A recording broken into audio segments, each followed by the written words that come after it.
Assalamu alaikum wa rahmatullahi wa barakatuh. Chers frères et sœurs, bienvenue sur votre chaîne Mieux comprendre l'islam. Aujourd'hui, nous allons explorer une question profonde et souvent méconnue. Pourquoi Allah nous a-t-il créés? Et quelle est la raison de la création de la mort et de la vie? Préparez-vous à un voyage spirituel à travers les versets du Coran pour mieux comprendre notre existence et notre destinée éternelle.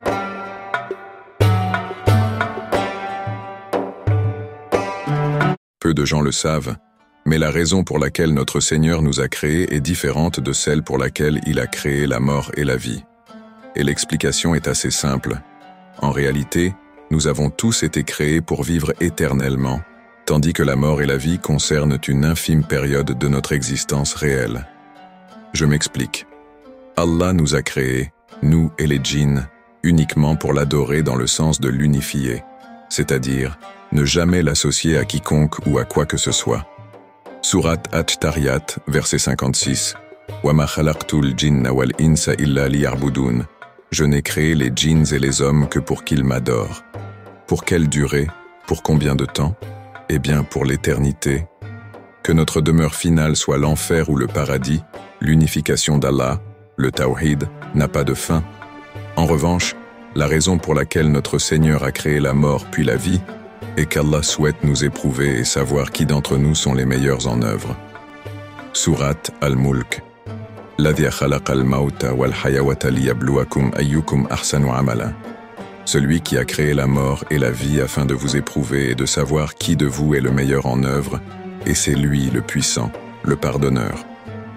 Et grande nouvelle, ce n'est pas un concours. Il y a de la place pour tout le monde. Pourquoi souhaite-t-il nous éprouver, c'est-à-dire nous mettre à l'épreuve? Eh bien pour justement déterminer qui aura pour demeure finale l'enfer et qui aura pour demeure finale le sujet de cette vidéo. Le paradis. Verset du Coran psalmodié sur le paradis. Imaginez-vous, le jugement terminé, avec vous, accompagnant les gens qui vous sont chers, et l'on conduisit au paradis, en groupes homogènes, ceux qui avaient pieusement craint leur Seigneur.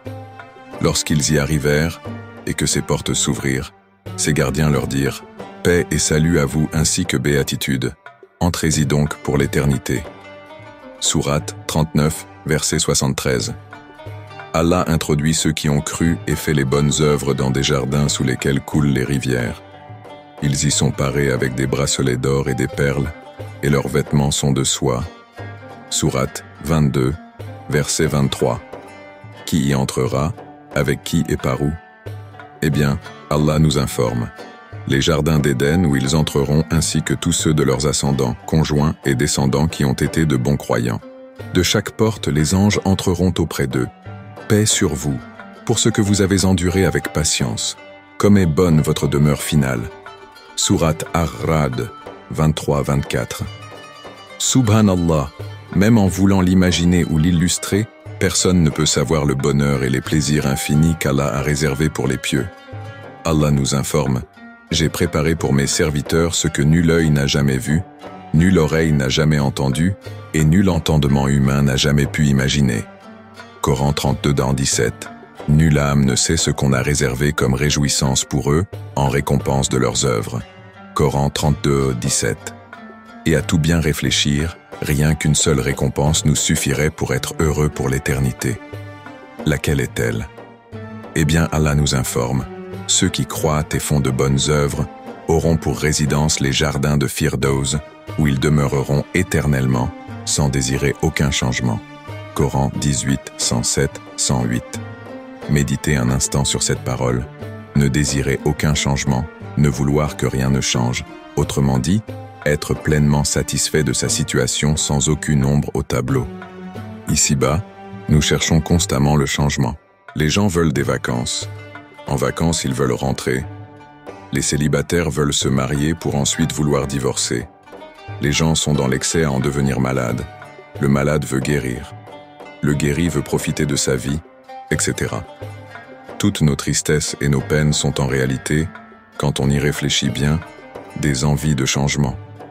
Mais au paradis, aucune envie de la sorte ne nous saisira, et ceci apaisera leur cœur d'un apaisement immense. Mais le cœur, ne sera pas le seul organe apaisé et tranquillisé. Notre ouïe et nos oreilles seront dans un confort indescriptible. Allah nous informe au sujet du paradis. Là, ils n'entendront ni futilité ni récrimination, mais seulement les mots « paix, paix ». Coran 56, 25, 26. Il y aura pour eux tout ce qu'ils voudront, et auprès de nous, il y a davantage encore. Sourate Kaf 35. Plus de médisance, plus de calomnie, plus de grossièreté, de mensonges et d'immondices, non, mais uniquement salamun salam. Et les gens ne se lasseront pas de cette situation et ne ressentiront pas de fatigue, conformément à la parole d'Allah. C'est lui qui nous a installés, de par sa grâce, dans la demeure de la stabilité, où nulle fatigue et nulle lassitude ne nous touchent. Sourate Fatir 35. Pas de lassitude ni dans l'environnement que représente le paradis, ni dans la nourriture et les boissons qui y sont proposées. Ils seront parmi des lotus sans épines et parmi des bananiers au régime bien fourni, dans une ombre étendue près d'une eau coulant continuellement, et des fruits abondants, ni interrompus ni défendus, sur des lits surélevés. Sourate 56, versets 27-34. Liqueur limpide et délectable, n'entraînant nulle ivresse ni perte de faculté. Coran 37, 46, 47. Des rivières à l'eau toujours limpide, des rivières de lait au goût inaltérable. Coran 47, 15. On fera circuler parmi eux des plats d'or et des coupes, et il y aura là pour eux tout ce que les âmes désirent et ce qui réjouit les yeux. Et vous y demeurerez éternellement. Sourate Az-Zukhruf 71. On voit donc ici les plaisirs réservés pour les yeux. Comment donc seront habillés les gens du paradis? Eh bien, ils seront parés de bracelets d'or et vêtus d'habits verts de soie fine et de brocart, et ils seront étendus sur des trônes. Quelle belle récompense et quelle belle retraite! Coran 18, 31. Et il y aura pour eux tout ce que les âmes désirent et tout ce qui réjouit les yeux. Coran 43, 71. Ces largesses, vous les recevrez de nous, et elles seront inépuisables. Coran 38, 54. Pour finir, rendez-vous compte que la mémoire de votre vie sur terre ne disparaîtra pas. Cependant, toutes les rancœurs, les injustices que vous avez vécues, les crimes dont vous avez été victime et tout ce mal dans votre cœur seront retirés pour ne laisser place qu'à de la sérénité et de l'apaisement. Allah nous informe. Et quelque rancune qu'ils puissent avoir dans leur cœur, nous l'en extirperons. Coran 7, 43. Dites-moi en commentaire ce que vous avez pensé de cet épisode et tentez de répondre à cette question. Selon vous, combien de portes y a-t-il au paradis? Si apprendre à parler arabe vous intéresse simplement en regardant une série vidéo et sans savoir lire et écrire, cliquez sur le lien en description. Je vous dis à très bientôt, Inch'Allah, wa Allahu a'lam. Barakallahu fikum. Wassalamu alaykum wa rahmatullah. Si vous avez aimé cette vidéo, vous aimerez certainement celle-ci qui traite du jour du jugement et de la pesée des œuvres.